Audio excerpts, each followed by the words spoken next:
Ingat, siapa baca rukun qauli mesti kena bunyi.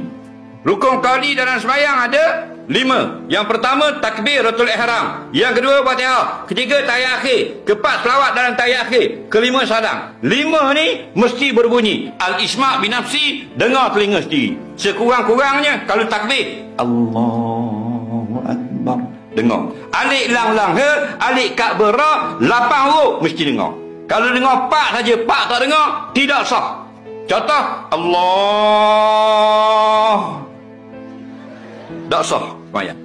Bila tidak sah sembahyang, wajib kena ulang balik. Tak ulang, kira tidak mengerjakan salat, diazab di dalam kubur. Lepas tu orang dengar orang mari ngajar, tak mari. Orang buat kuliah subuh tak pergi, buat kuliah duha tak mari, kuliah zuhur tak mari, kuliah garik tak mari. Panggil tok guru dari Kota Baru tak mari, panggil tok guru dari Indonesia tak mari kau. Pemdes tak tahu.